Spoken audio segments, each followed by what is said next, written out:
It's the Growler with PD and J. Here to analyze for you today. From Growler bad to Jay's got stats. We hope you enjoyed this episode of the Growler Podcast. All right. Welcome into the latest edition of PD and J here on the Growler. Paul Dinger Jr. here with Jay Morrison. Jay, how are we doing? Happy mock turtle soup. How are you feeling? How are you? You feel like fulfilled after yesterday's mock turtle soup event? I do. It was good. It's always good to get back and see everybody after the break, and the meal is always good. I feel refreshed and ready to go. The sun came up today, as you pointed out, so we're good. This is it. Tuesday is the last day. Players are reporting today, and they're going through their conditioning test. For us, this is our last little break before it all gets going tomorrow. Yeah, I don't know how much of a break it is today. You mentioned the sun. The sun also rises here in Cincinnati. Trey Hendrickson with a sun pick with a geotag of Florida to point out I am not there. That fun goes on. We're gonna get into this. Okay, so a lot of things came out of yesterday, but really a couple were kind of far above the rest, with a little bit more amplified this morning as the team reports, and Trey Hendrickson does not. He is in Florida. Shemar Stewart does not. He is in Texas. And that was spicy, Jay. Mm-hmm. It was the mock turtle was spicy this year. A little extra dose in it, courtesy of Duke Tobin specifically, who was not holding back his thoughts on Zach Hiller of LA Sports, who is Shemar Stewart's agent. We're going to get into that. We're going to bring Mo Egger in to talk about that, and maybe if he would pay someone when they were in jail. We'll make sure we'll open up with that question. But we've got a lot of stuff to get to. We're gonna talk about Trey. We're talking about Shemar. We're gonna talk about some of the other stuff that did come out of Mock Turtle yesterday. We're gonna kind of reset a few camp battles, just a little bit more clarity that we have on some stuff before they get going, a little bit of a mini primer for what we'll be talking about and looking for as camp goes on there. Let's see. We've got a little flurry of moves that happened this week. We'll break down a few of those for you. Jay's going to have some Hendrickson stats. We'll have ARBIES, all the normal stuff that we have going on. I do want to remind you guys, if you had a chance, we had the Growler Power Stacks crossover episode that posted on Sunday night with Zach Taylor, talking about all things not Bengals. It was baseball. It was about being a coach and taking stuff from other sports and living on the sandlot, essentially. A great conversation with Zach. Check that out. That's in the Growler feed. It's also, you can watch it over on Power Stacks on YouTube. Hopefully you're subscribing there, and you're definitely going to be subscribing to the Growler on YouTube, because our camp reports are back, Jay. Yes. People can judge how sunburned I got and how tan you are quickly getting as we get more and more tan for you. Hopefully I get less and less sunburn as it goes on. But after every practice, we'll be posting our reports on what went down, what we saw, heard, observed, all of that stuff. I know you guys really liked those last year. We really like doing them, so let's do it all the way. Those are back after every camp practice, except this Thursday, Jay, because you know what else is back? Who Day Nights, baby. Who Day Nights coming back on Thursday. We'll have the 4-box up here, myself, Jay, Charlie, Mark Shalafu, at 8:30 live on the YouTube channel. Make sure you go check that out. We'll be talking about everything from the first 2 days from this week. We'll have some fun with it. Hop on the chat, drop some questions in for us. Mark will be monitoring that. We'll have a lot of fun with it. You can hang out, crack your drinks with us. We'll be hanging out, talking about everything that has transpired. The first 2 days of camp tend to be pretty newsy, so there'll be a lot of stuff for us to touch on. I bet you we mentioned Shemar Stewart and Trey Hendrickson. Really embarrassed about my failed attempt to make this a Shemar Stewart free zone, Jay. It failed in every way. I failed immediately. I failed since. You can't do it. It's impossible to do. It was just a dream.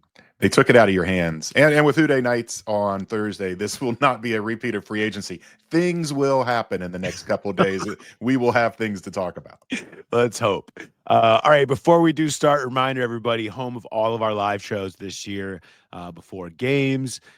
We'll have our season kickoff show, of course, is going to be down at BetMGM and Tom's Watch Bar down at the Banks, the new spot. We're not moving just because things are changing there. We're still there at MGM. It's going to be a blast. We're loving it. Before you come down, though, make sure you have the app. You need it. Use the bonus code Growler in all caps. You get up to $1,500 first bet offer on your first wager. Download the app. Use the bonus code Growler. You deposit at least $10 and place your first wager. You receive that same bet amount up to $1,500 in a bonus bet if your bet loses. So just make sure you use the bonus code Growler when you sign up. So if you don't have the app, use the bonus code Growler to sign up and get your $1,500 first bet offer today. Okay, Trey Hendrickson. Trey Hendrickson, a topic of conversation, will continue to be, and he posts this morning on Instagram that essentially he's not reporting. They made some progress. I thought, Jay, tell me if I'm wrong. Did you come away feeling like the tone was more optimistic than expected from Mike Brown and Duke Tobin yesterday? Yeah, I wrote about it. It seemed like it was moving in the right direction and that this was only a matter of time. They're just some little tweaks to get hammered out, and they just sounded really encouraged. And maybe it was because it was such a different tone than they took with Shemar, but I don't think that was the case, that it was playing off of that. What they said really sounded, especially Mike, sounded optimistic that something was going to get done, and maybe it still will, but it's not imminent, clearly, because he is still in Florida, and who knows for how long. It's different from Jamar last year. Jamar was here. Jamar was on the field. He wasn't practicing, but by reporting, he avoided the fines. And Trey, as he said in May, he's not going to play on his current contract, and it sounds as though he's not going to practice or even be at practice on his current contract. Yeah, it's probably best that he's just not there rather than the hold-in distraction. If you really, I think everyone sees the problem that created last year. There can be an out of sight, out of mind to this stuff. It's probably easier on everybody if that's not the case. We'll see if that continues. But that's probably a better way to go about it. I don't think Trey needs to be around. I don't think he needs to practice for another month, as long as he can get himself into shape. But that's another story, I guess. There did sound to be some progress, conversations that were happening, offers were made, which is, again, talking is better than where we've been before in this conversation. And so that seems that was moving in a good place. I do want to bring you just a little bit of Duke and Mike on Trey Hendrickson from Mock Turtle Soup, and you can kind of judge some of the tone that you hear here. I could get into the negotiation, but I'm not looking to offend Trey by saying something, and I'm not looking to try to justify where we are. I think we're in a good spot. I hope this thing comes together soon, and I'm just going to leave it at that. Trey's an important part of our team, and he's under contract. We expect all of our guys under contract to be here. He's a guy that has been very valuable. Like I said before, he's earned a raise and an extension, and we'll continue to see if we can come together on something. Having good players is a good problem to have, and we've got a lot of good players, and we've got a lot of highly paid players, and fitting it together is what we're working for. What is the urgency to get him in? Obviously, you can say what you did back in the spring, you still have months to go, but now training camp is here. How has that dynamic changed in your view? Well, there's always urgency. We'd like to get something done. I wouldn't have said we wanted to give him a raise and an extension if I wasn't serious about it. So whether it happens early or late, I don't know. But right now, he's a part of our football team, and I think that gets lost in the shuffle a little bit. All right, so there is Mike Brown, Duke Tobin. Another thing that happened is they kind of go around. There's like 3 pods that each person goes around to and talks. So you get different versions of the same thing. But one thing that came up in another pod and that was sort of hinted at by Mike with us was him basically saying, look, these things are always difficult with Trey. He's emotional. It seems to always be hard with him. We do this a lot. But the one thing that's consistent is it does get done. It's essentially saying we've called this man's bluff before. Mm-hmm. We've done this before, and we always do seem to end up okay. Jay, you've mentioned this in the past in this conversation. It just feels like when it comes time to play, Trey wants to play. Yeah. And is going to play. And it just feels like the whole thing and the optimistic tone, if you will. I think of some of the stuff you heard yesterday, we're in a good spot from Mike Brown saying, I think it gets done, comes from the fact that they're like, look, we've done this before. It has gotten done. We have made offers. There probably is a middle here. It's just we're going to fight over the middle here for a while because when it comes time to play, we'll play. And no one wants it to drag out like this. It's not something that anybody likes, but it's what it is. And it's where this is still seems like it's kind of going right now. But I think the optimism is from the fact that like we're making offers, we're putting money out there. It's just a matter of figuring out the details, and we think Trey will play because we've seen this show before. Yeah, and I do wonder because it was really interesting when Mike said, I don't want to say anything that would offend Trey. And I was like, what would he say that would offend Trey? And maybe that was it. Maybe in the earlier pod, he mentioned how he's emotional and maybe someone said, hey, you probably don't want to say that because that's gonna rub Trey the wrong way. I don't know, the reports this morning were the Bengals are offering 1 year of guaranteed money where all these other guys got 3. That seems like a pretty big difference. You know, Trey has said he doesn't want to be among the high. I mean, he wants to be among, but he's not looking to be the highest paid. He's not looking to reset the market. He understands where he is in his career and all that. But as you see these things keep getting bigger and bigger and the guaranteed money keep climbing, that does feel where they're further apart. And it seems if that's the case, 1 year versus 3, you just go to 2, but it's never that easy. But that was the one quote from Mike that really kind of jumped. Is like, what would he say that would offend him? And was it about the age, or was it about how they don't think he's that good against the run? You know, he said he could get into the negotiations, and it's probably best that he didn't, because there's some things that they said yesterday that I don't think helped their cause, helped to get to the finish line. And I think Mike self-editing himself there was a good idea. Yeah, guarantees in years are going to be the thing. I mean, it's what it's going to be. It's because a year is only a year on paper if it doesn't have some guarantees involved. And so that whatever that has to look like. Yeah. And what's happening with the edge rusher market, I mean, the Watt deal doesn't help the Bengals side. It certainly makes things a little bit harder, but how much that really affects the offers that are being made, it's going to be about finding whatever the ground in the middle is with guarantees in years here. And who knows how long that will take. Probably a while. We've seen this show before, and I want to talk about that a little bit more with Mo, and also want to talk about Shemar Stewart with Mo. And for that, as we switch gears over to Shemar, I'm just going to start.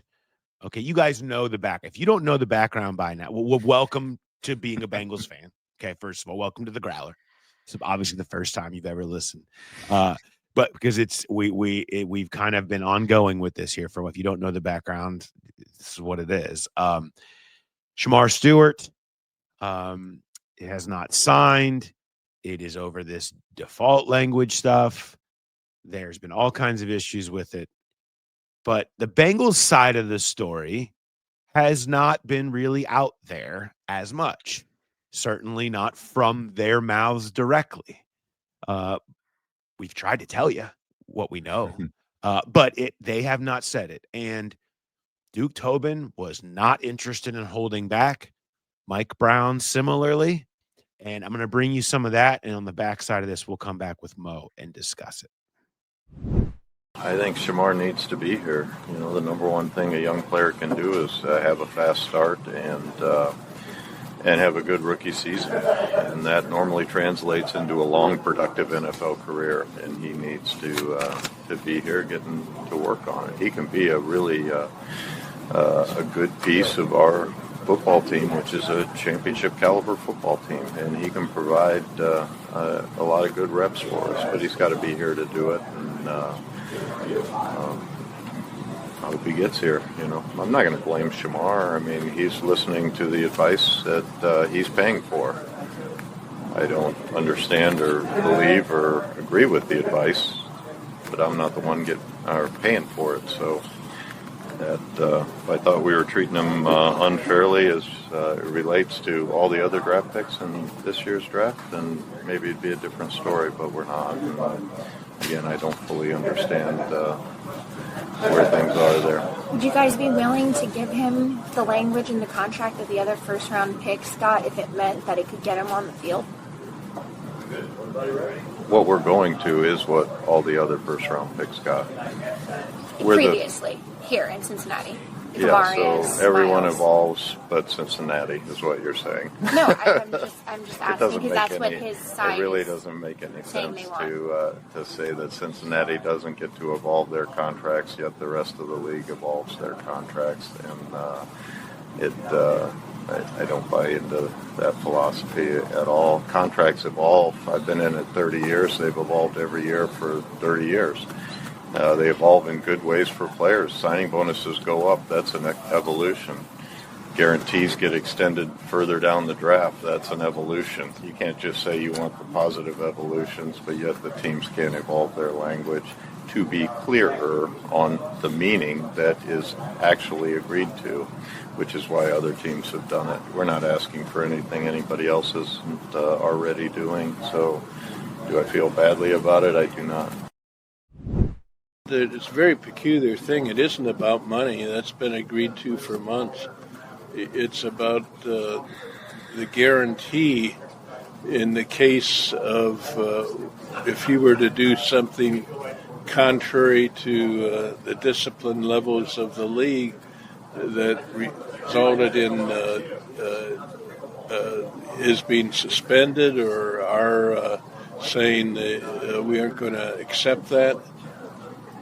I don't think that's going to happen ever, but that's what's holding it up. It's never happened as long as I can remember, but he wants it to, or his agent wants it to be so that if he acted in a terrible fashion, this is all hypothetical, something that rises to the level of going to prison, that we would be on the line for the guarantee that the future years that hadn't been paid.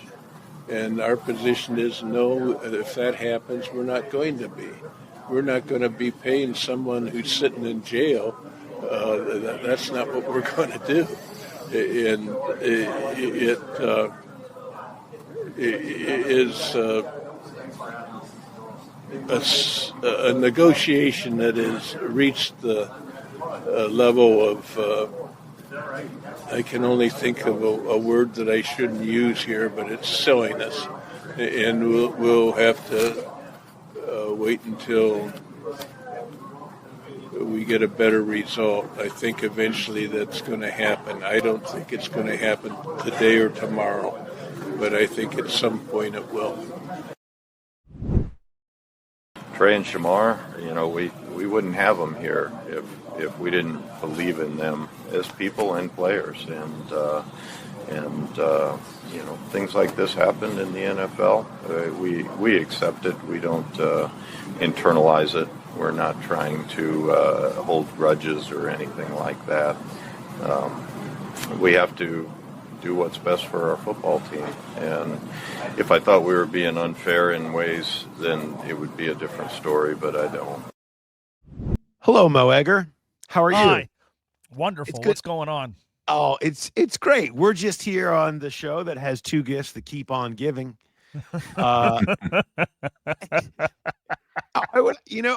First of all, I'm looking forward to really 2 weeks, 3 weeks that we get to spend together, sort of. at training camp. The Tony and Mo training camp show is happening from 10 to 12 on ESPN 1530 every training camp day. It's going to be unbelievable. It's going to be incredible. I don't know how this is going to go, but I'm excited and looking forward to it. I'm looking forward to getting to see you. I'm You're just the curious. I'm curious. You've heard probably a lot of what we just played here from yesterday's Mock Turtle Soup. I think everybody gets the gist that the Bengals are a touch exasperated with Zach Hiller and his strategy, I guess. Would you pay someone to sit in jail? We all do it. We all pay taxes. We are paying, in some regard, people to sit in jail. We're already doing it. Where has this version of Mike Brown been my entire life? Right? I mean, were you surprised? Were you surprised by the aggression and attack from yesterday? How could you not be? Yeah. I mean, who was expecting that to come out of the mouth of Mike Brown, right? And like, I get I think I understand what he was doing. He was using an extreme example to make his point, right? Which sometimes we do. I don't know if that was by design. I don't know if that was totally unplanned and off the cuff. But I'll be honest with you. For me, it pretty clearly articulated what they're trying to accomplish here by using an extreme example. I certainly don't believe that Mike Brown believes that they're running the risk of Shemar Stewart ending up in prison. But, to me, like, I even said on the air, like, when I heard that, I kind of nodded along and went, yeah, okay, like, I understand. I understand what their basic position is, and I understand the exasperation with Zach Hiller. I guess what I would want to know is, we talk all the time about how much did they vet Shemar Stewart, how much background information did they have? Were they prepared to negotiate with this agent? Did they know the person they were going to be working with? And if they didn't, could that have precluded them from taking Shemar Stewart? Yeah, I mean, it is such a why go there? Why it's a hypothetical, but it's a crazy hypothetical. I mean, how many times have the Bengals had a player miss games because he was in prison? Has that ever happened? Yeah. Well, it's been in jeopardy. Well, I mean, Pac-Man, his was not go back through the history. His was always in the off season.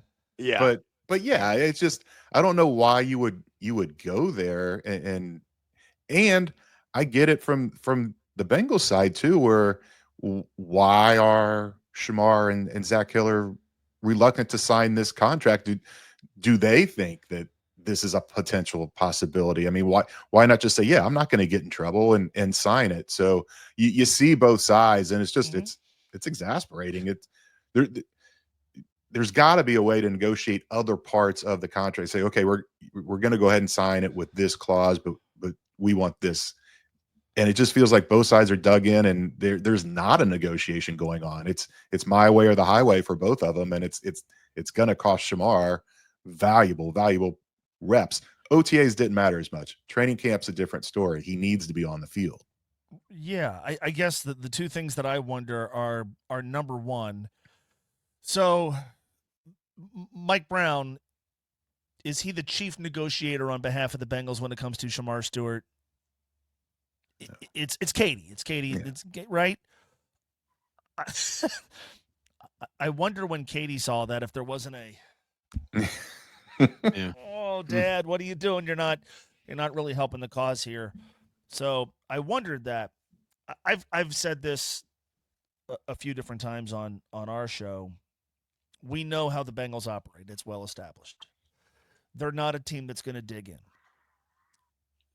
If you're Shemar Stewart and you're genuinely interested in getting your NFL career off to the best possible start, don't you and your agent get together and go, look, and this is, I guess, hard for the agent to do because he has to worry about representing other clients down the road.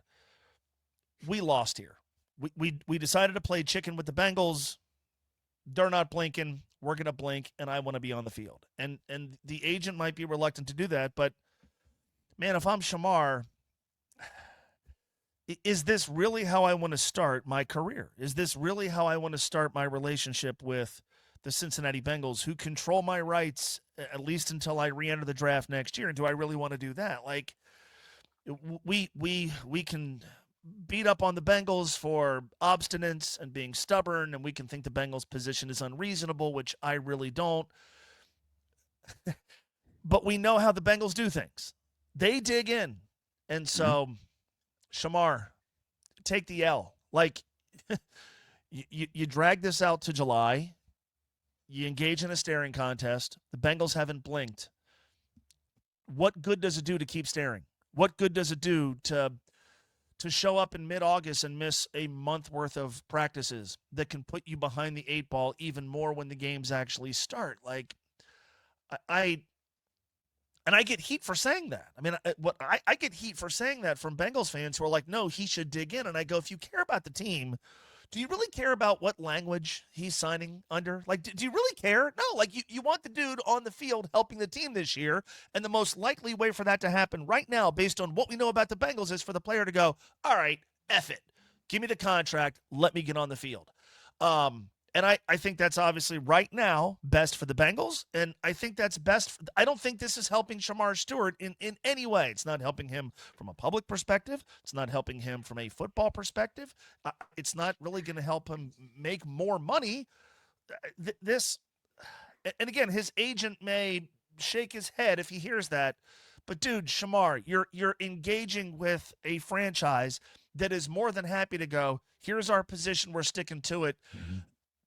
At some point, you have to go, fine, I'm in a cave. And if you're a guy with he's got some leverage, I guess, but with as little leverage as you do right now, blink, cave, show up, start your career, and help the team your rookie season. It's not worth it. What you're fighting for is not worth it. If there was some major benefit that you would be getting out of this, I would say, okay, it's worth it. You know, I thought the best thing said yesterday was Duke Tobin pointing out, yeah, everyone evolves, but Cincinnati is what you're saying. You know, that whole diatribe that we just played for you a little bit ago, where he's pointing out, like, everybody else is evolved. We're giving you what everyone else in the first round is getting, understanding that hasn't happened here before. And I understand probably being frustrated about feeling like you're the first one on the team to do something, but the vast majority of these first round picks have done it. This is what it is. This is what the NFL is. And as we were joking about this the other day on Who Day Light with Mark, like, if you're talking about, oh, I'm going to go back, I'm going to sit out a year and go back in the draft next year, guess what language is going to be in your contract with another team? This. If that's really what this is about. And is it, like, at a certain point, is this really what it's about? The possibility of some default guarantee? Like, okay. If that's really a fight worth doing this over, I don't see it. I'll say this. The amount of messages I received from people around the league and who are connected about this agent over the past however many hours, days, has been clear that this is something that, when you look at what's happened in the past with him, that is just consistent. And people are just like, man, you know, whether what happened in kind of running Dalvin Cook out of Minnesota, what happened with Zay Flowers dropping him in Baltimore, what's still happening with James Cook in Buffalo, and what's now happening with Shemar. There's not a lot of other. J.K. Dobbins has to keep taking these like 1-year deal situations. You know, there's just a lot of this history here. And I understand exasperation and frustration. And I think you could hear the Bengals pleading to Shemar, like, consider maybe some other advice here. There was that language was intentional. It was used on repeat. And they were making sure to not make this about Shemar Stewart at all. They didn't want it to be. And that stood out to me as this is the messaging that they directly wanted to focus on. And let's say Shemar, he signs, he gets in here, he's great for 4 years. And then you're doing this again, negotiating an extension where it's I mean, does Is he he have still any his chance agent? of being here? Yeah, right. If he is, does he have any chance of being here beyond that? Well, I mean, you could always be No, franchise probably not. tagged, But but you know yeah, what? Take your 4 years and pocket it. yeah. At this Yeah. point, if that's really Yes. the case, so what? Yes. It's just about getting to those at this point. That's what I mean for the Bengals side of it, though, where you just know that there's no long term. That's what they drafted him for, to be the successor to Trey Hendrickson. And anytime you draft a first round pick, you're thinking 8, 9, 10-year career, or hoping for it. And it just feels, I don't know that things are going to be smoothed over if it is resolved. Once it's resolved, it feels like this is going to be an issue if he stays with this agent next time it comes to do this contract negotiation. Maybe, but right now, Shemar, get on the field.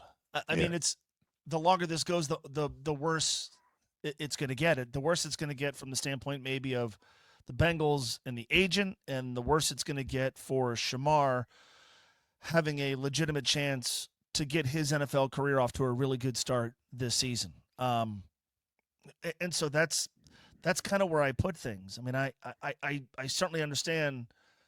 Boy, it'd be on one level nice if the Bengals said, okay, fine, we'll kick this can down the sidewalk, and we'll start with this language with our draft picks next year, and that's how we're gonna. But that's not the most likely outcome. I mean, if you have to understand who you're negotiating with, and if you're Zach Hiller, maybe you're not a good agent, maybe you don't do right by your clients, but you got to know who you're negotiating with. You're negotiating with the Cincinnati Bengals. They're not likely to cave to public pressure. They're not likely to cave to media pressure. They're not likely to cave because your client says something in the media, in the locker room. They're not likely to cave because as the agent, you decide to go on a PR blitz. Like they're locked in. So you can choose to stay locked in with them and have that be at your own peril, or you could just, sometimes in life, you just got to admit, like, I'm taking the L here. Maybe it's like a poker player who knows they have bad hands, and it's like, all right, am I really gonna, we really gonna draw at this bluff until the very, very end, or am I gonna fold and admit defeat? Maybe that's not the best analogy, but I have. He felt still that gets way. to rake the pot at the end of this, Right? It's Yeah. Like, you still win. You Yeah. still bring in the coins. So there's already legitimate questions about how good you are as the 17th overall pick because you can't sack the quarterback. You have to move on from that. You can't move on from that if you're not practicing at all. And so again, like you have to you have to know who you're negotiating with here. And Zach Hiller and Shemar Stewart are negotiating with an immovable object. You might hear that as criticism. You might think that's worth crediting the Bengals for. It's neither. That's what they are. They're an immovable object when it comes to negotiations. So you can decide you're going to play hardball and further jeopardize your chance of getting your career off to the best possible start. Or you could say, screw it. I'm going to sign. I'm going to stay out of prison. I'm going to get every guaranteed dime I can. And let's get started on the right foot, or the best possible foot we can. This to me is all on Shemar Stewart right now. And if that involves him having somebody in his life bring him to his senses and perhaps say to him, dude, you got to change representation. This guy's not helping you, then so be it. Regardless, Shemar Stewart is not helping himself right now. And as a result, he's not helping the Cincinnati Bengals. Well, immovable object, and then a fortified immovable object. It's kind of like two brick walls when it has gotten so public and contentious. They're really not going to make sure. That's why they're not going to give in anything, because they don't want to ever set a precedent that anybody could try to push them around and get something changed. So now it's just, this is what it is to the end. And that, that makes it even harder than, like people pointed out, Demetrius Knight, he signed the practice waiver. He did the right thing, went through, he waited it out, and then he signed the deal with, whatever. And there's 75% guarantees, all this stuff that's the same as what the Bengals have done, but like went through it the right way. That would have had a chance of getting something potentially sweetened or put in. What's happened on the opposite end of it, it really kind of takes that totally off the table just by the nature of they're not going to lose this one. we have watched players who have actually accomplished something in the league and have contributed to the Cincinnati Bengals fail to push the Bengals around. Why is anybody to believe that in this era where rookies don't have that much flexibility, a guy who has never played a down in this league or done anything for the Bengals is going to push them around? I mean, the list is long of players who have accomplished something in a Bengals uniform, who have failed to maneuver the Bengals in the way that they would wish. Why are we to believe that Zach Hiller and Shemar Stewart are somehow going to be the exception to that? Like, again, I bring this up and people think I'm defending the Bengals. I'm not. You have to operate within the parameters of reality. The reality is we know how the Bengals operate. So who wins by Shemar just digging in? Who wins? Nobody. Talk show host do. But like, it's remarkable to me. I said this on our show last week, and I had people who claim to love the Bengals who are like, he should dig in. And I go, why? Why would anybody who understands how the Bengals operate and who cares at all about the team's success want a first-round draft choice to decide I'm not coming to training camp? Who wins in that scenario? Nobody. And the biggest loser in the entire thing is Shemar Stewart. And maybe he's 100% on board with his agent. That's his ride or die, and he's going to do everything that he says. I hold out hope that dude has somebody in his life who's like, dude, this isn't helpful. And you may be right. You may be taking the right principled position, but let's think big picture here. Start your career on a better foot than this. Start your professional relationship with the Bengals and the NFL on a better foot than this. Get off to a great start. Trey Hendrickson's not there. Show up and make them not think about Trey Hendrickson. Like, this isn't helping him. And it's a shame. It's a shame for the team, and it's a shame for Shemar Stewart. But again, you have to operate within the parameters of reality. And the reality is the Bengals, nothing about yesterday would suggest they're even considering budging from their position. Talking about taking bad advice, I would like to know who's advising you on your hat choices. Are you worried about being seen as anti-Cincinnati Reds wearing the hat of the team they are currently playing? Oh, I didn't. Or the franchise, I should say. I did not. I didn't even think about that. You know what I was doing before I came here to do this podcast? I was fixing my chainsaw. Wow. What are you going to chain? What are you going to chainsaw? What do you got a tree you got to take down? I'm trying to cut down some branches from this tree, and my chainsaw, the cord got tangled up. So I took the chainsaw apart, and in my garage where I was working was this hat, but this isn't just a Montreal Expos hat. It's a Montreal Expos hat signed by former Montreal Expo.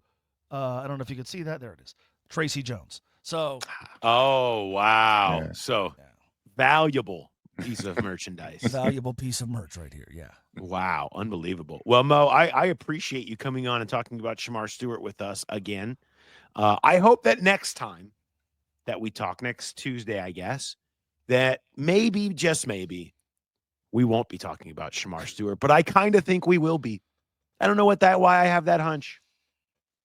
Do I get no credit for drawing a map of Ohio on Trey Hendrickson's Instagram post today? I did see that. I was going to say I did see that. I should have put that up here for you. Nothing? Well done. No, that was well done. How long did that take you? Did you get into Photoshop on that one? I went into Designer, and what's interesting is the first draft of it, I accidentally misspelled Toledo. And so I almost posted it, and then I was going to have to get laughed at for almost misspelling Toledo. I didn't do that. In the history of professional sports, has there ever been a more inevitable outcome than Trey Hendrickson not showing up for training camp? Yeah. We called this back in December. Good God. We've already predicted how this entire thing is going to go. I was going to I tweeted this out this morning. I just want to remind people that this is literally what happens every single year. Yes. Back in 2020, it took until September to get Joe Mixon in, and that was a whole thing, that whole camp, if people that want to remember that. In 21, Jesse Bates has a live stream on the team's website where he's taking shots at them and doesn't get a deal done. Then we had the franchise tag. Jesse Bates is in the suite thing the next year. 23, we had the Burrow negotiations in the calf, and he signs on the day of the opening kickoff game. Last year, we had the Higgins tag, and he reports, and then Chase holds in and hat watch. This year, it's Hendrickson and Stewart. Even Mike Brown's like, oh, this is just the way it goes. Like, this is not – none of this stuff really even has an impact. We know this is what the Bengals do every single year. I don't know why they start slow every year, but this is what happens every year in training camp. This is what a Bengals training camp is. Mm-hmm. And next year it's Miles Murphy. After he finally realizes the potential that you see in him, he gets double-digit sacks this year. He looks for a new deal next year, and the trend continues. If I'm talking about a Miles Murphy holdout, I am taking summer sabbatical. Well, let's hope not. Let's hope not. Travel the world. All right, Mo, I appreciate it. I will see you this afternoon from 3 to 4 on ESPN 1530, and then I will see you down at the practice fields adjacent to the stadium. I look forward to seeing what your setup looks like. I hope you've gotten the proper tent and chair situation. If you need the link to the stools, we can send them to you. Just saying. I asked yesterday our engineer, Mike Mills, who's the best in the business. I asked him yesterday, what's our setup like? And he goes, oh. So we're really, it's going to be. I look forward to it. All right, Mo. Appreciate it, buddy. Okay, guys. We'll see you. See ya. See you later. All right. Mo Egger, ESPN 1530. Good times. It'll be fun. All the camp coverage coming your way on ESPN 1530 here on the Growler, our YouTube recaps, Houday nights on Thursday night. But after every training camp practice that we're at, you will have some sort of reaction from Jay and I. They'll be in the feed too. We'll have them in the feed the next day. But if you want to get them immediately, you want to watch all of that stuff, make sure you are getting all of the alerts from us on the Growler page, because we'll have all those coming your way. All right. That was we're 40 plus minutes in, and we've touched on the two major topics. There were other things said yesterday. Jay, anything else that you wanted to make sure that we touch on from yesterday that was said before we get into a quick reset of some camp battles? Yeah, a couple of them, and one kind of leads into a camp battle. The positive nature of the Dax Hill rehab, where he's been working out with the rookies the last couple of years. Al Golden said full speed, looks great. They're still going to manage him a little bit and work him in slow, but it seems like he's going to be ready to go, and they're going to figure out where he fits. You know, is he going to be outside? Is he going to be slot? So that'll be something to watch. Not early in camp. It's probably going to be position drills, and probably next week before we actually see him in doing team stuff. But that was a good sign. You know, he was hopeful he'd be ready for the start of camp, and he has been. They didn't put him on one of the injury lists.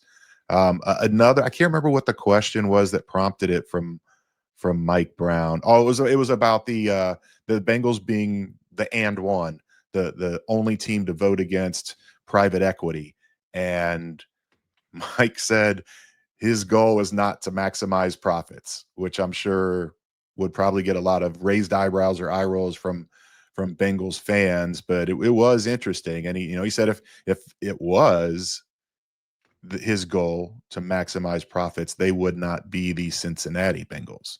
Kind of intimating that they would have moved and played elsewhere to make more money. And then you asked too about the stadium deal, and he pointed out it's not done. And there's an agreement, but there's still 9-10 more days before they have to get it actually hammered out and get it done. But yeah, those were some of the ones that really kind of stood out to me beyond Shemar and Trey yesterday. Yeah, I found the private equity answer to that question from Kelsey Conway to be really good. Talking about, I'll read some of it here to you, because I think it works against the way that people the way that they perceive him. And this may be, you may say, yeah, this is BS from Mike. And he says, I don't look at this being owning the Bengals as an effort to generate the most return of capital we can do. I'm happy with how it works financially. If anything, I'm not the normal businessman. I'm not looking to maximize profit. I am looking to have a team that pleases the people in Cincinnati and pleases me too. It isn't a bottom line thing. I have no interest in this $4 billion stuff. Suddenly people said you are worth $4 billion. No, I'm not. It's ridiculous. I'm happy. My goal is to have my kids have the same opportunity that I had, and that has pretty well been accomplished. I thought that was interesting. When we talk about the old guard of NFL ownership and Mike Brown's place in that what he's speaking to that, so many of, almost all, right? 31-1 Mhm. of the teams and the owners here are in this to maximize profit. And you'd say, yeah, they're maximizing profit to find other ways that they can pour that back into the team to create a winner. And that's the argument on the other side of this. You should be trying to maximize more profit and putting it back into the team. That said, I understand what he's saying. This is an old school philosophy. This is what I care about, this stuff and what's in front of me and setting my family up for that and trying to keep a team in Cincinnati. This is why, in 10 years, we'll see where things stand with the stadium, or 7 years when they review it. And then 10 years from now, whatever, all that stuff, assuming they get it done, totally done. But we'll see where things stand at that point. But it's clear where Mike stands was that as long as I'm here, this team's here. And I think that is the one, it's certainly the commendable aspect of this, I think, for people in Cincinnati, to be him saying, look, like that's my objective, is the team being here. And so, and if he cared about other things, it wouldn't be. And that's true. There's true. Think about all the other markets that he could go to and do the Stan Kroenke thing, or what the Chargers did or whatever. Yeah.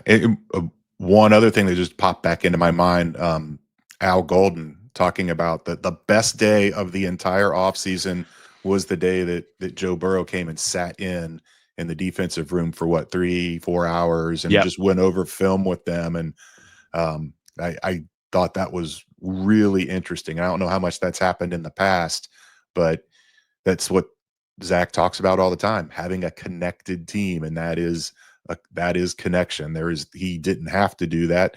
He could have probably spent those 3 or 4 hours doing something to better himself or to relax, so to invest that way for the defense, I think is really going to help that group out. And it was just kind of an interesting nugget that came out of, I can't even remember what the question was that prompted that. It wasn't anything specific about Joe, but and Dan Pitcher saying too how inspiring it's been to watch Al Golden work. And it's just the kind of things, I don't know, not cross-referencing, but just the way the two sides are interconnecting gives you hope that this is going to be a connected team. It's not going to feel disjointed like it did last year. And then that's going to lead to potentially a faster start and a better outcome. Well, and I think that's part of stuff that we've been talking. We talked about this a little bit during the quarterback conversation too, is Burrow's crossing over and understanding how he's viewed, the impact he has to everyone in the room. And I think he's been good at that before, but I think understanding how he can be more active in affecting everyone on the team and his demeanor and how he can help the defense, right? Mm-hmm. Which seems like an impossible thing, but there are things you can do. There are ways you can react. There are ways that you can put time in the off season to develop and help that connection with the defensive side of the ball and connect everybody. So I'm with you. That stood out to me. That was one of the more interesting things. I'd not heard that nugget before, but certainly an interesting one there from Al Golden. A few of the other interesting ones were kind of in the camp battle situation. So let's shift into a quick primer of some of the camp battles that are going to be interesting to watch as practice kicks off on Wednesday. All right, let's start here. We have new guys. The defensive tackle ad finally happened. It wasn't splashy, but it was something. Taven Bryan, who is the biggest name out of this group, a former first-round pick. He has 29 starts over the last 3 seasons with the Browns and the Colts. He's kind of more of your 3 technique defensive tackle type. So he's a guy with real skins on the wall. He's played a ton. He played every game for the Colts last year. You're getting somebody who he's probably not going to come in and change the dynamic of their interior pass rush, but depth piece maybe can bring you a little something. They didn't have any real experienced depth at all. I mean, there's a bunch of young kids. Yeah. I mean, they're out here counting on undrafted free agents to try to break through, whether we were talking about Gregory or Howard Cross. And so to bring in somebody with experience, and McTelvin Agem is also here. He doesn't have anywhere near the same experience in the NFL, but again, been around. Maybe it could bring you something in the back end of that room. They needed to do that. They come into the mix to kind of try to add to fortify the back end of that room probably, and maybe give them a little bit more for a bunch of young guys that are up there right now. Yeah, because we talked about it, how shocking it was that they didn't get a pass rushing defensive tackle in free agency. They didn't draft a defensive tackle. They've been light at that position all along. And then BJ Hill gets hurt, so you don't have him. And you had to add to that room. And the other part of this is they talked about how the plan was to move Shemar Stewart inside at times, and you don't have him right now. So it is a really, really thin room. And, Zach did say that these signings on Sunday were not related to BJ at all. They're hopeful that BJ, they're going to manage BJ slowly through camp, and their goal for him is not to be out there getting a lot of reps in camp. It's to have him ready to go week 1 against the Browns. So these are guys that can be there and provide depth and like you said, the veteran leadership. Taven Bryan was a first-round pick in 2018, and Agem was a third-round pick in 2020. So they have been around. They've been through the wars, and you just in the whole scope of training camp, you need more bodies in there to do what they want to do and get the work in. Yeah, I mean, you've got. You're right. No Stewart. Hill's not going to be a part of things. You've got to get more players in there that can potentially help you. And so that's kind of what you see here. And it's all pretty wide open. There's obviously a lot of eyes. Shelton is back. There's going to be a lot of reps at that 3 tech position without Hill there. They need them. Whether you're specifically Chris Jenkins, like you need to see, you're hoping he can be a guy. You want to see this feel like a breakout camp for Chris Jenkins, because they really need that, and maybe some of these other guys can help bridge that gap too.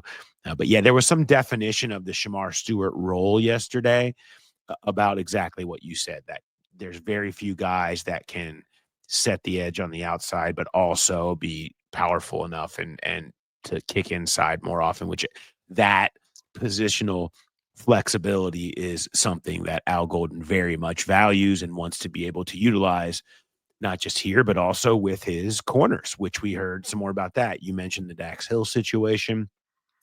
And, he kept talking about how much he loves the cornerback room. And the first thing that he saw when he watched all the games on tape and then saw it backed up in this offseason was how much he loved the young depth and all the young pieces in the cornerback room. There's a reason they added nothing in the secondary. He really liked what he saw.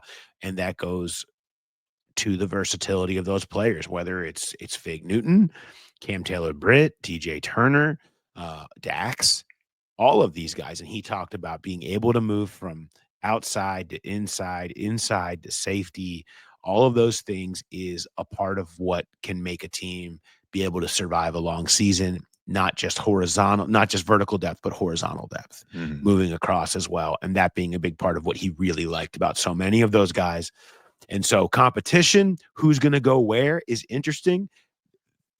I would expect the cross training that we saw in OTAs to continue based on the value that we hear Al Golden placing on that. Yeah. And it sounds like the cross training that you typically see on the offensive line is not going to happen. They are going to put Dylan Fairchild at left, and they said Cordell Volson, he's played there the whole time, but he's going to be the backup there, and then it's going to be Lucas Patrick and Cody Ford at right. And that does kind of make sense when you've got 4 guys there to not have them flipping around, but it's a change from what we've seen. And new offensive line coach and Scott Peters, maybe that's part of it as well. but typically you do see those guys moving all up and down the line in training camp, and it doesn't sound like that's going to be the case. And Zach said it's hard enough for rookies to excel in this league, and having them trying to learn both sides can make it even harder. And it just makes sense for them to just stick Dylan at left and let him go and see if they can, as they expect him to, see if they can get him ready to be the opening day starter. Yeah, it was apparent yesterday, left guard, ideal scenario, leader in the clubhouse is Dylan Fairchild. The problem is they haven't seen him take a professional rep with pads on yet, and you just don't know what it's going to look like. And so it was open, but it was clear. It was clear. This is what we want. We want Dylan Fairchild to be good enough. We believe he can be good enough. We liked what we've seen to totally clear the path for him to be the guy. Cordell Volson will be there in competition with him. If Scott Peters can get more out of Cordell, which has been something he has preached since the moment we hired him, and Cordell has expressed optimism about since the moment Scott Peters was hired, then that's good. Then they want to have that backup. Cordell's fighting for his money too. He wants to show that he deserves to stick around, and maybe he can push Dylan Fairchild. And if Dylan Fairchild proves that I'm third-round rookie, which I think there's going to be a lot of moments of that, then maybe they move to Cordell and somebody who could have a little bit more experience, specifically early in the season, to help get them through as that transition happens. On the other side, it's clear this is Patrick versus Cody Ford. I thought it was interesting, was mentioned Lucas Patrick's history playing center in the league yesterday, and putting that open as a versatile way that you could have sort of a 2-for-1 player. So Matt Lee, who has bulked up a little bit, but we'll see what kind of camp you get out of him. Last year's 7th-round pick has been kind of thought of as the backup center, but it opens up the possibility, I think, of Lucas Patrick moving as a backup center, backup guard, or starting guard, backup center combo, and then you could save a spot depending on whatever happens with Matt Lee. A lot to follow, and it should be made clear here. Nothing was taken off the table. They, Jackson Kirkland got a mention. It was, Stuber got a mention at one point. They're like, look, anybody that comes in and plays well, no one's writing anybody off, but it's clear where they think it stands in kind of the most likely scenarios right now. Yeah. And beyond that, there's really not much, is there? I mean, long snapper, the competition. Yeah, long snapper. I said I'm excited. I love the inane of camp. I love the smallest possible detail. So let's go. Let's judge spin rates. Let's watch how they're talking to each other. Will Wagner, Cal Adamitis, mano a mano.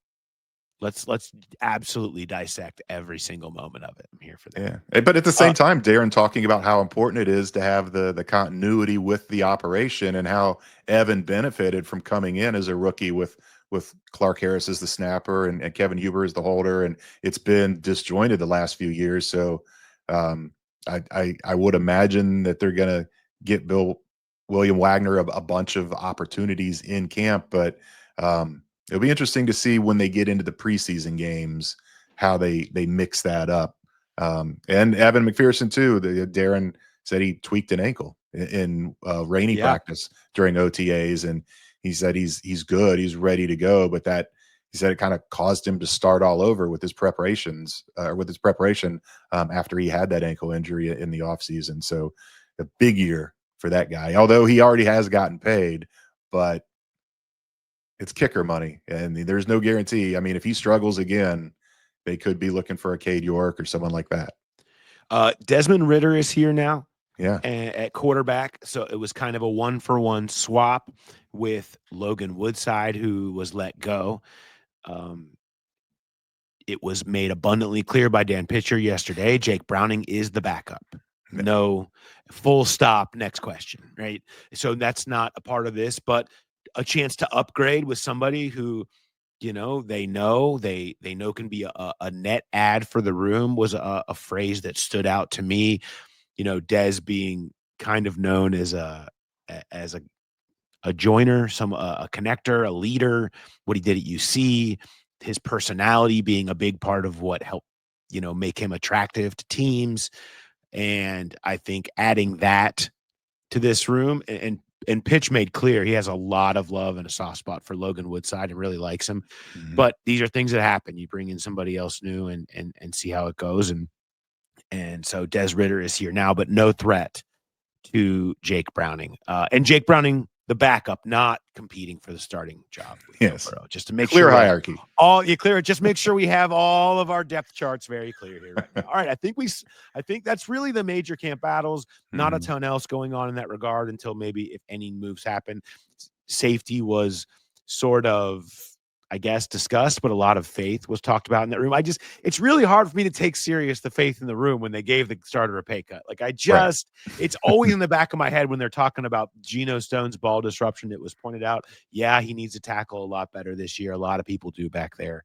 And so that's part of it, but they're still in on that. And I would not anticipate a veteran safety coming in anytime soon, barring, some kind of an injury would probably have to happen. To see a move like that right now. I know a lot of people have called for that, but it doesn't appear to be in the works. Jay, do you have some stats before we get to Arby's and wrap this up? I do. I figured it only made sense to do some Trey Hendrickson stats. So I've had this in the past where number of defensive pass rushers who have had 17.5 sacks in back-to-back seasons. There's only 4 in NFL history. It's Reggie White, J.J. Watt, and Mark Gastineau, and then Trey Hendrickson. I was wondering how many guys have actually at any point in their career had 17.5 sacks more than once. There's only 9. I mean, Trey is in rarefied air. This covers the whole era from 1982 when sacks became an official stat until now. So you've got some recent guys on there, T.J. Watt, J.J. Watt, who I already mentioned, and then you've got the guys in the past. I guess DeMarcus Ware is kind of still a recent guy, but then Robert Quinn further back, Michael Strahan. So it just doesn't happen a lot where guys do that. And then I was like, okay, when a guy has a 17.5 sack season, how does he follow it up? And there's been 43 instances of a 17.5 sack season. The average production the year after is 10.1. So it almost falls off in half. Now, there was who was it? It was Robert Mathis had a 19.5 sack season. The following year, he tore his Achilles, didn't play at all. I did not factor that 0 into that equation. But there are other guys that got hurt, were limited to 6, 7, 8 games and had low totals. But it's really rare to see the back-to-back production like that. And Trey's already done it. We'll see if he can keep it going again, if he gets signed and gets in. I was also curious, 77 career sacks for Trey Hendrickson. He has sacked 44 different quarterbacks. Which quarterback do you think Trey Hendrickson has sacked the most in his career? Okay. I don't think, I was trying to think in division and people they've played a lot. But I don't think he's gotten to Lamar very often. And that would have been the guy he would have played against the most due to the changing of the quarterbacks. I mean, Deshaun hasn't played a ton against the Bengals. The Steelers have been rotating new quarterbacks throughout really the time that Trey has been here. What about Patrick Mahomes? Ding, ding, ding, ding, ding. That is it. 5 sacks of Patrick Mahomes, which Trey, there's always that knock. He doesn't get him in the big games. He doesn't get him in the big moments. That's pretty notable that to have 5. You were close on Deshaun Watson. He's gotten him 4 times. He's already gotten Justin Herbert 4 times. Matt Ryan 4 and Russell Wilson 4. Lamar, you mentioned, he sacked him twice. And new teammate Desmond Ridder 3 times already, and that guy's barely played. That was all in that game against the Raiders last year. Yeah, in the Mahomes games, you get the playoffs in there. I assume this is just regular season. Oh, okay. Well, even better then. Yeah, they've played them so much, and he has been big in those games. I feel like that has been the types of games where he has showed up in the biggest moments.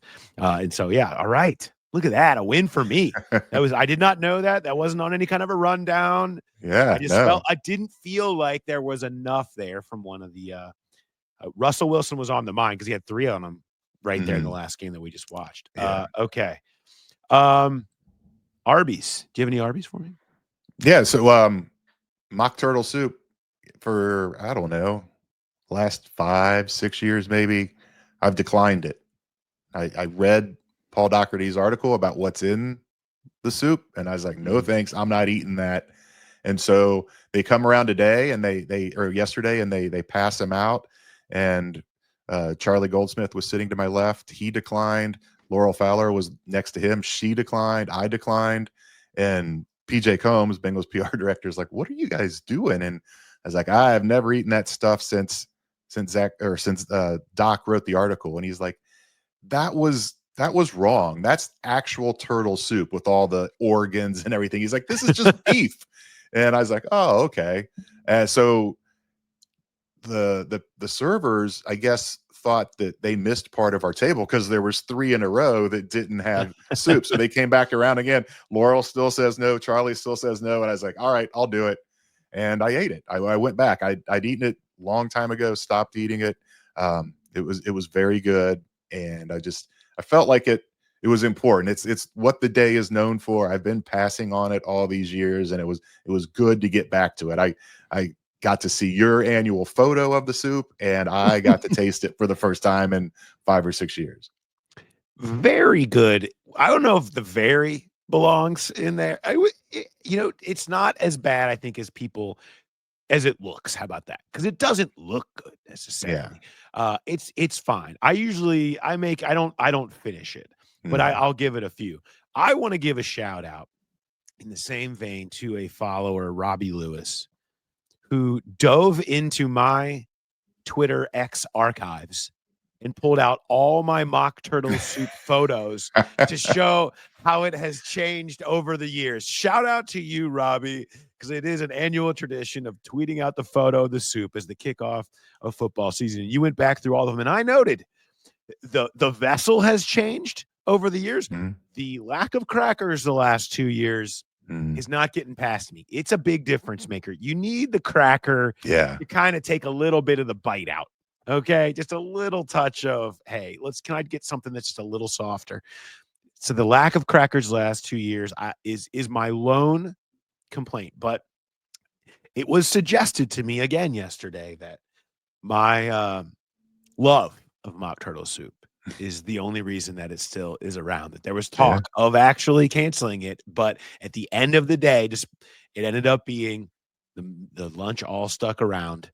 And perhaps if this is my legacy, I'm here for it again. And so I just want to make sure if there's one thing I can leave behind, it's that. I don't know. I should probably fight for a better legacy than that, but I don't care. I'm here for it. Things need to stay the same. That's what the Bengals are all about. That's why I love it. The first paragraph of your obituary many, many, many years from now is going to be saved mock turtle soup. One saved mock turtle soup from extinction. Let's hope. All right. Thanks, everybody, for watching and for listening. Again, make sure you guys are hooked up on the Growler YouTube page. Just go in there, click the bell, get the alerts, so you'll get those. We're going to try to have those premiere every day in that 5 to 6 range.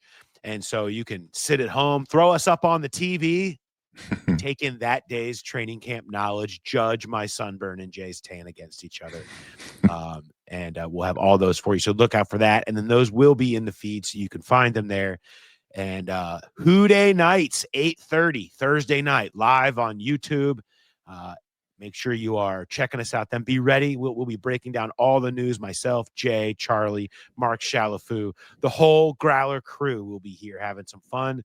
And I'm looking forward to it. We hope to see you guys there. All right. Thanks, everybody, for watching and listening, and we'll talk to you next time. Have a good one.